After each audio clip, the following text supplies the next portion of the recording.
టీజీ5 news TV వార్తలకు స్వాగతం. ముందుగా వార్తల్లోని ముఖ్యాంశాలు. అంబటి ఇంటిపై దాడికి గల్లా మాధవి కారణమని కుమార్తె ఆరోపణ.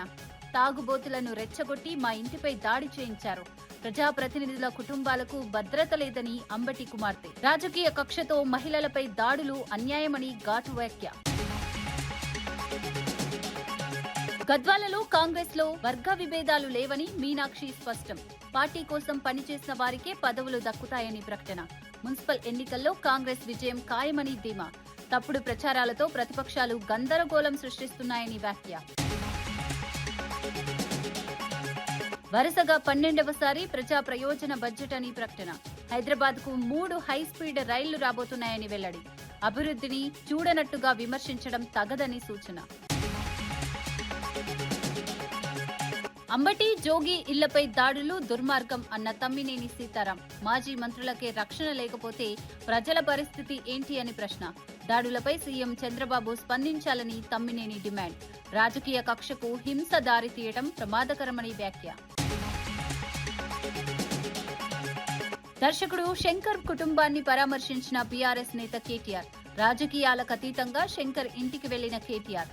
జై బోలో తెలంగాణ సినిమా గుర్తు చేస్తూ శంకర్ కుటుంబానికి కేటీఆర్ ధైర్యం.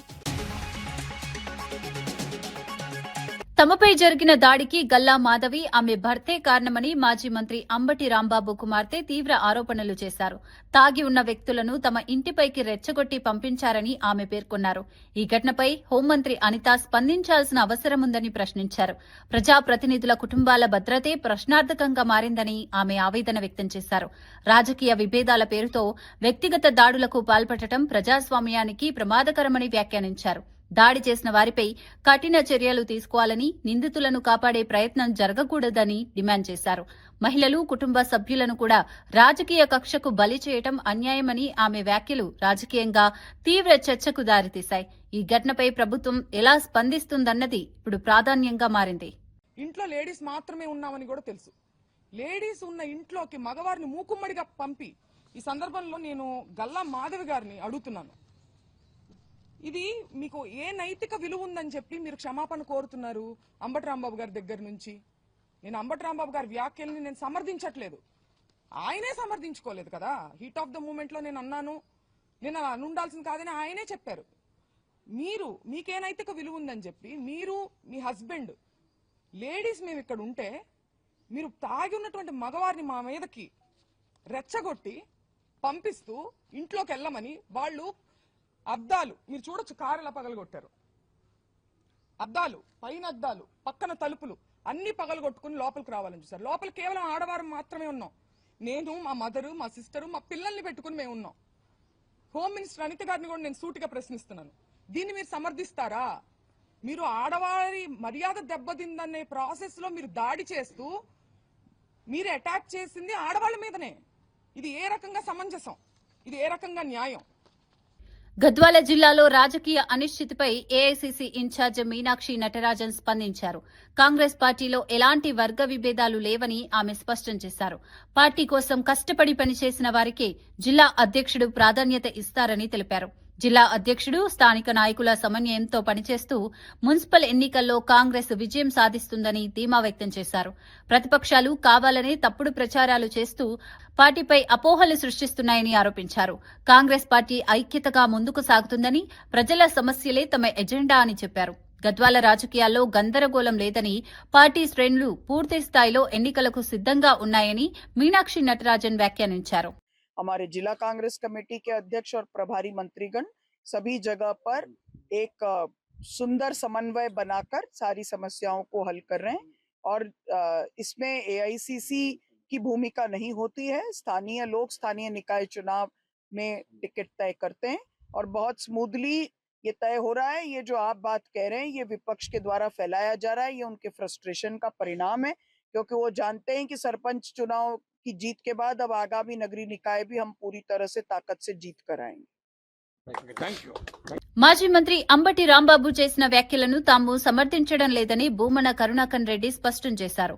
అంబటి ఇప్పటికే ఈ వ్యాఖ్యలపై క్షమాపణలు చెప్పారని తెలిపారు. అయితే ఈ అంశాన్ని డైవర్షన్ పాలిటిక్స్ గా మార్చి టీడీపీ జనసేన శ్రేణులు వైఎస్సార్సీపీ నేతల ఇళ్లపై దాడులు చేస్తున్నాయని తీవ్రంగా మండిపడ్డారు. రాజకీయ విభేదాలను హింసకు దారితీయడం ప్రజాస్వామ్యానికి ముప్పని ఆయన వ్యాఖ్యానించారు. ఇళ్లపై దాడులు చేయడం పిరికిపంద చర్యలని విమర్శించారు. ఇలాంటి కక్ష సాధింపు రాజకీయాలను వెంటనే ఆపాలని డిమాండ్ చేశారు.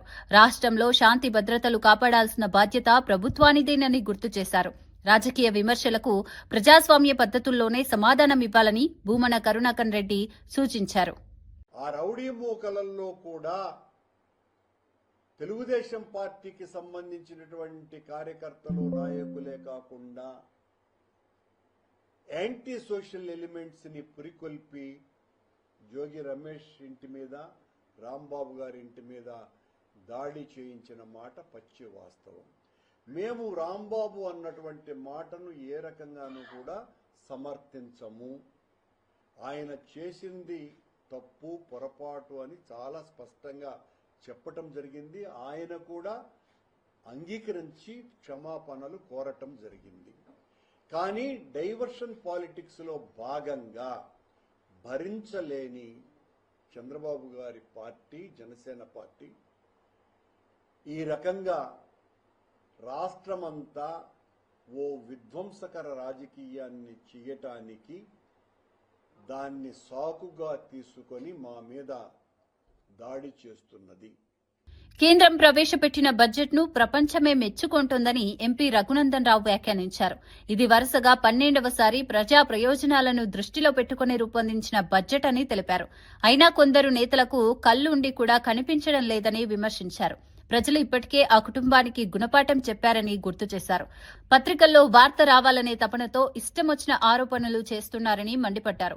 హైదరాబాద్ కు 3 హైస్పీడ్ రైళ్లు రాబోతున్నాయని వెల్లడించారు. అభివృద్ది కార్యక్రమాలను చూసి చూడనట్టుగా వ్యవహరించడం తగదని అన్నారు. కేంద్ర బడ్జెట్ రాష్ట్రాభివృద్దికి దోహదపడుతుందని, విమర్శలు చేసేవారు వాస్తవాలు గ్రహించాలని రఘునందన్ రావు సూచించారు. నరేంద్ర మోడీ గారి నాయకత్వంలో 12వసారి ప్రపంచం మెచ్చే బడ్జెట్ పెడితే బావా, బామ్మరిది, సొంత కుంపటి పెట్టుకున్న చెల్లె, ఈ ముగ్గురికి కన్నుని కూడా కనబడతలేనట్టుంది బడ్జెట్. ఎవరు పడితే వాళ్ళు, ఏది పడితే వాళ్ళు ఒక కుటుంబంలోకి వెళ్ళి ఇట్లా మాట్లాడుతున్నారనే మీ కుటుంబాన్ని బండకేసి కొట్టిరు. ఇంకా బుద్ధి రాలేదు మీకు. ఒక దిక్కు కేటీఆర్ మాట్లాడతాడు, ఇంకో దిక్కు హరీష్ మాట్లాడతాడు, ఇంకో దిక్కు కవిత మాట్లాడుతుంది. కత్తి మీది కాదు, నెత్తి మీది కాదు, ఏది పడితే అది ఒర్రకుర్రి. ప్రజలు ఒకసారి బండకేసి కొట్టిర్రు, బుద్ధి తెచ్చుకోండి. భారత ప్రభుత్వం ఆత్మనిర్భర భారత్ కోసం పెట్టింది. మీకు అంకెలే కావాలి, లెక్కలే కావాలనుకుంటే ఇలా అన్ని తెలుగు పేపర్లు రాసినాయి, చదువుకోండి. ఆడ బడ్జెట్ చదవంగానే ఏదో ఆగమాగం అయిపోయి తెలంగాణ గుండు సున్నానోడు, గాడిద సున్నానోడు, అసలు మీరు గాడిదల కంటే అధ్వానం అయిపోతున్నాయి మీ బతుకులు. పొద్దుగా లేతే ఏదో ఒకటి పేపర్లో వార్త ఉండాలనేటువంటి తపన తప్ప.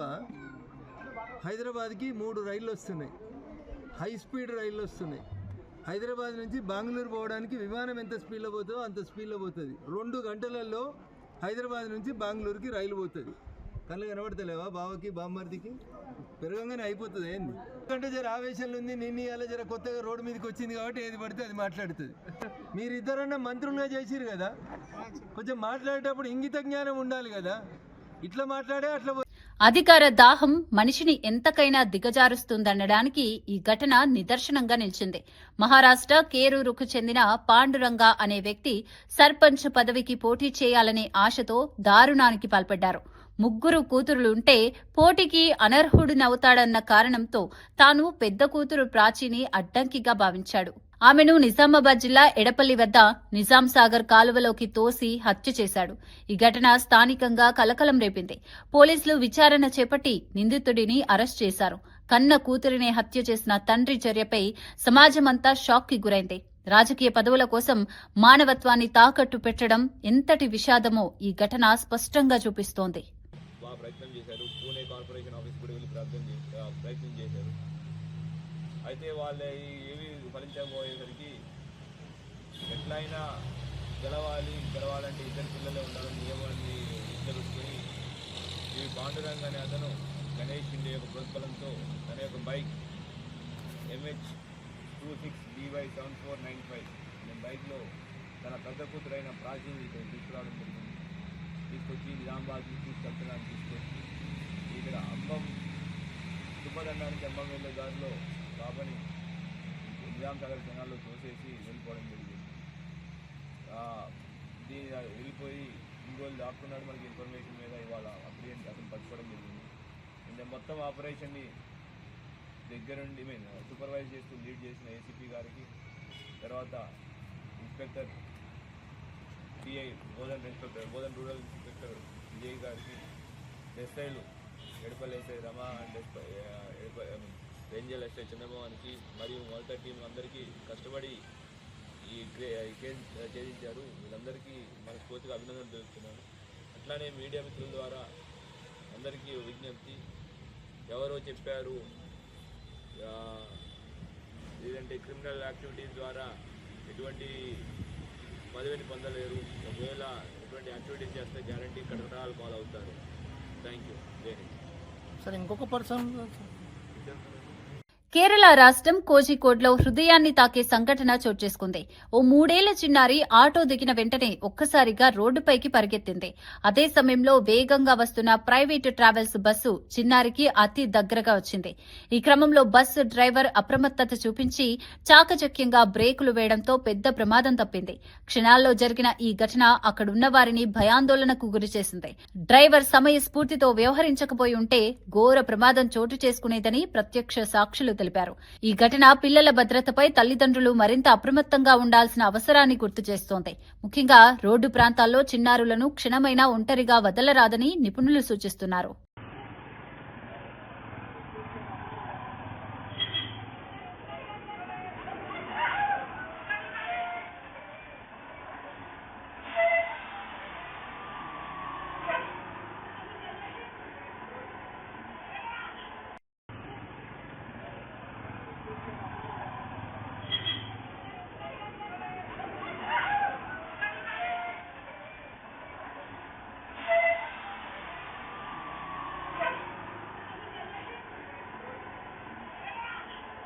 ప్రముఖ దర్శకుడు శంకర్ తల్లి సక్కుబాయి ఇటీవల కన్నుమూయడంతో బీఆర్ఎస్ వర్కింగ్ ప్రెసిడెంట్ కేటీఆర్ ఆయన నివాసానికి వెళ్లి కుటుంబ సభ్యులను పరామర్శించారు.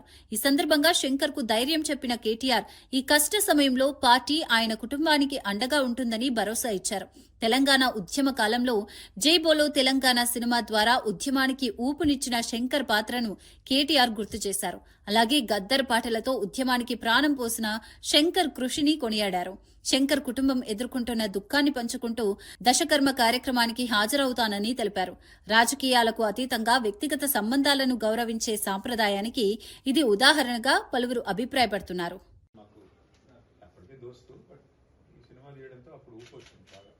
అందులో గద్దర్ గారి పాట ఆయన చూసిన విధానం ఈ రోజు కూడా మీరు చూడండి ఎంతమంది సోషల్ మీడియాలో పెడతారు ఆ పాట. ఎన్ఆర్ఐలు అమెరికాలో అక్కడ ఇక్కడ కారులో పెట్టుకున్న పాట ఊగిపోతూ ఉంటాడు. గద్దర్ అన్న పాట ఆ సినిమాలో వచ్చిన టైమింగ్, ఆ టైంలో ఉద్యమం ఉన్న పరిస్థితి ఇప్పటికి కూడా సార్ తెలంగాణలో చాలా బలంగా ఉంది.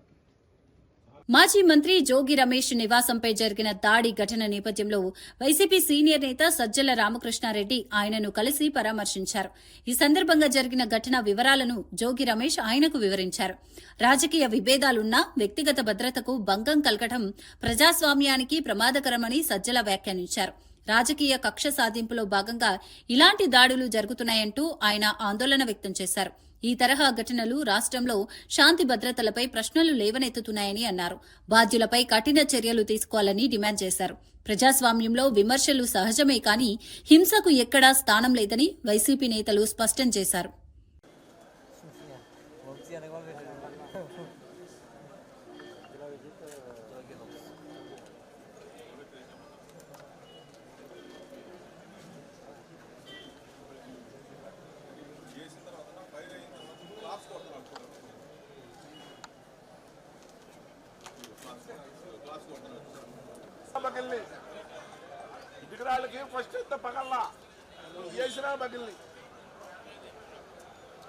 తిరుపతి లడ్డూ అంశాన్ని రాజకీయంగా వాడుకుంటూ అర్ధరాత్రి ఫ్లెక్సీలు ఏర్పాటు చేయడంపై వైసీపీ తీవ్ర అభ్యంతరం వ్యక్తం చేసింది.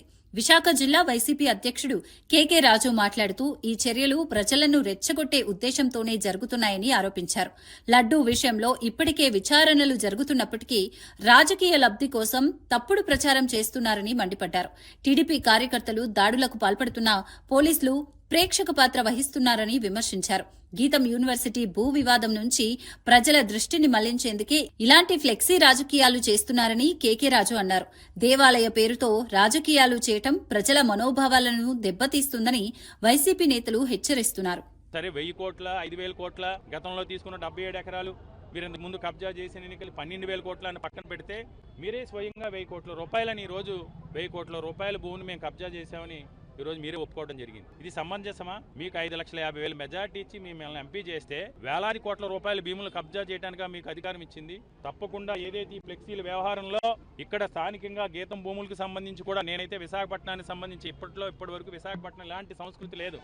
దీనికి గీతం భూములు విషయం ఏదైతే చర్చ జరుగుతూ ఉందో మొన్న పెద్ద ఎత్తున మా కార్పొరేటర్స్ అందరూ కూడా వీరోచిత పోరాటం చేసి కౌన్సిల్లో దీనికి వ్యతిరేకంగా పోరాటం చేశారు. విశాఖపట్నం ఉన్న ప్రజలు వైఎస్ఆర్ కాంగ్రెస్ పార్టీ నాయకులు కలిసి నిరసన దీక్ష చేసి దీనిలో ప్రజల్లో చైతన్యాన్ని తీసుకొచ్చారు. వీటన్నిటిని కూడా పక్కదోవ పట్టించాలనే ఉద్దేశంతో నాకు తెలిసి ఈ రోజు లోకేష్ గారి డైరెక్షన్ లో విశాఖపట్నంలో ఈ ఫ్లెక్సీని 2 రకాలుగా అటు తిరుపతి లడ్డు విషయంలో జగన్మోహన్ రెడ్డి గారిని వైఎస్ఆర్ కాంగ్రెస్ పార్టీ నాయకుల్ని వారిపై తప్పుడు ప్రచారం చేయాలి, వారిపై బురద చల్లాలి, ప్రజల్లో వారిపై వ్యతిరేకత తీసుకురావాలనే ఉద్దేశం. రెండోది గీతం భూములకు సంబంధించి స్కామ్కి సంబంధించి కూడా డైవర్ట్ చేయాలని చేస్తున్నాం.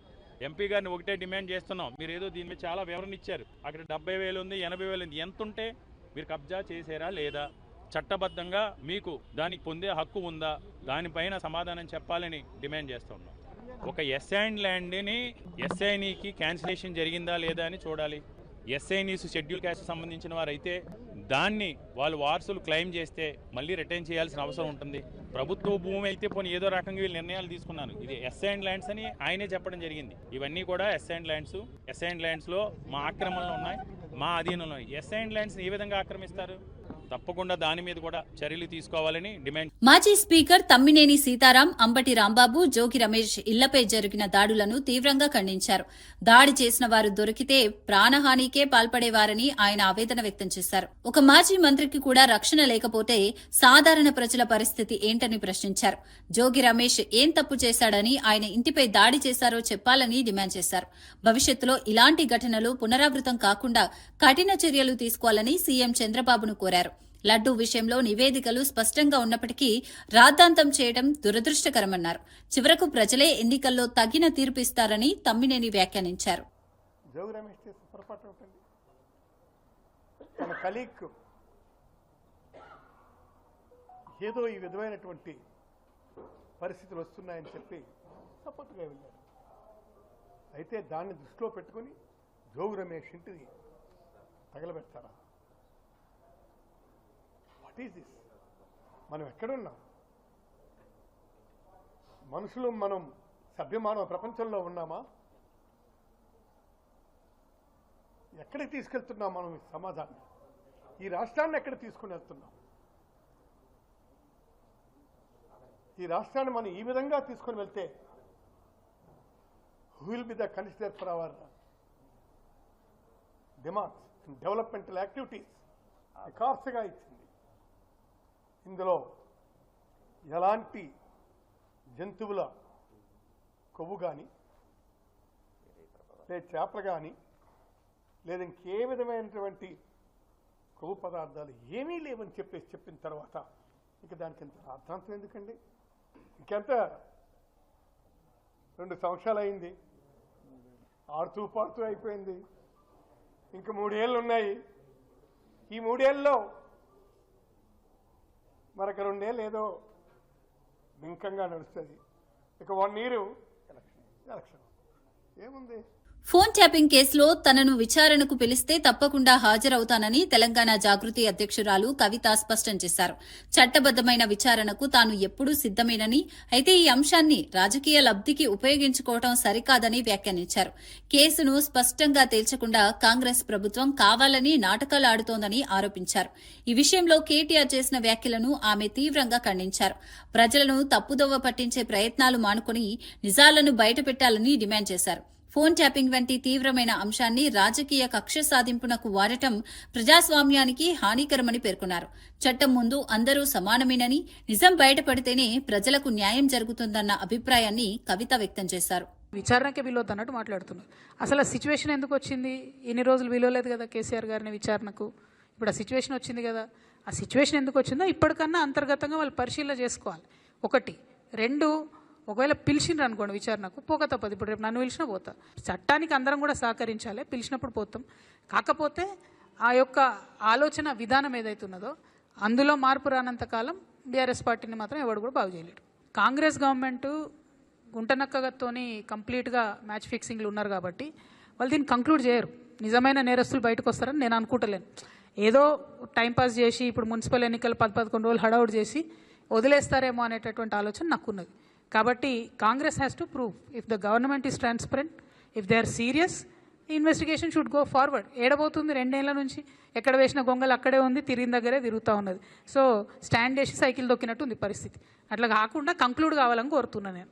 స్కిల్ డెవలప్మెంట్ కేసును రాజకీయ కక్ష సాధింపులో భాగంగా ఉపయోగించారని టీడీపీ పోలిట్ బ్యూరో సభ్యుడు వర్ల రామయ్య ఆరోపించారు. చంద్రబాబు నాయుడుపై కేసు పెట్టి 53 రోజులు జైలుకు పంపడం పూర్తిగా ప్రతీకార చర్యేనని ఆయన అన్నారు.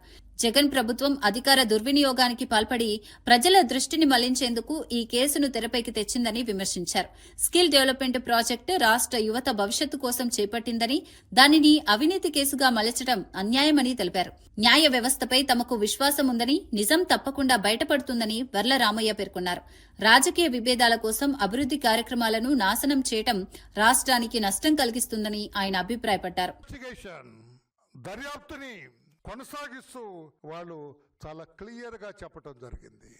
చంద్రబాబు నాయుడు గారి గురించి కానీ, ఆయన ఇన్వాల్వ్మెంట్ గురించి కానీ ఎక్కడ కూడా వాళ్ళ ఇన్వెస్టిగేషన్లు ఎక్కడా పెట్టలేదు. ఏమిటి జగన్మోహన్ రెడ్డి గారు ఇప్పుడు ఏం సమాధానం చెబుతారు? సాక్ష్యాలు లేకుండా, సందర్భం లేకుండా ఆయన మీద దొంగ కేసు, తప్పుడు కేసు పెట్టి 53 రోజుల జీవితాన్ని మీరు బలి చేశారు. ఈనాడు పనికిరాని దొంగ కేసు, తప్పుడు కేసు చంద్రబాబు నాయుడు గారి మీద పెట్టి ఏమి సాధించారు? మీరు కక్షా కార్పణ్యంతో దొంగ కేసు పెట్టారని చెప్పగలిగారు. అంతగా తప్పితే ఏమైనా చేశారా మీరు? సిఐడి రిపోర్ట్, ఈడీ రిపోర్ట్ క్లియర్గా చెబుతున్నాయి. మీరు కోర్టుకు వెళ్ళారు, ఏసీబీ కోర్టులు వేశారు, రీఇన్వెస్టిగేట్ చేయమన్నారు, నో అన్నారు, సఫిషియెంట్. హైకోర్టుకు వెళ్ళారు, ఏం సాధించారు? భగవంతుడు చూస్తూ ఊరుకోవడం. నైతిక విలువలు ఉంటే రాజకీయాల నుంచి తప్పుకోవాలి మీరు.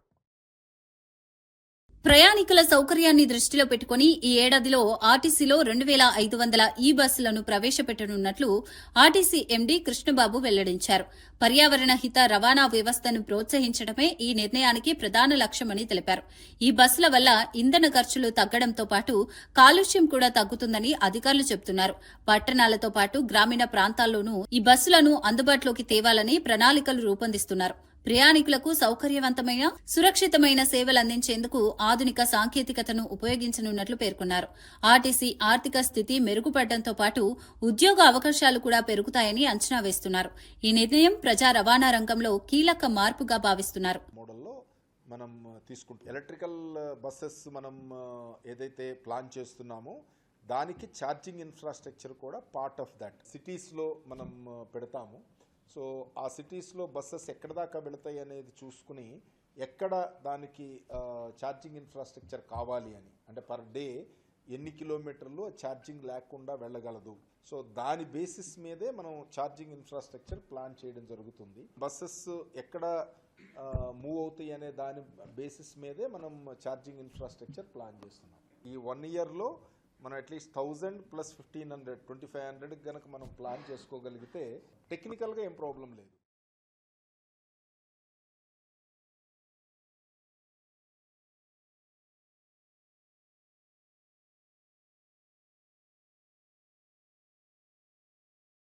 కేంద్ర ప్రభుత్వం ప్రవేశపెట్టిన బడ్జెట్పై మంత్రి సవిత సంతృప్తి వ్యక్తం చేశారు.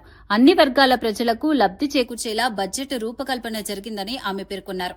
ముఖ్యంగా మౌలిక వసతులు, హైస్పీడ్ రైల్ కారిడార్ల విషయంలో రాష్ట్రానికి తగిన ప్రాధాన్యమిచ్చారని తెలిపారు. అభివృద్దితో పాటు సంక్షేమాన్ని సమతుల్యంగా తీసుకెళ్లే ప్రయత్నం బడ్జెట్లో కనిపిస్తోందని అభిప్రాయపడ్డారు. యువత, మహిళలు, రైతులకు ఉపయోగపడే పథకాలకు నిధులు కేటాయించడం, స్వాగతార్హమని అన్నారు.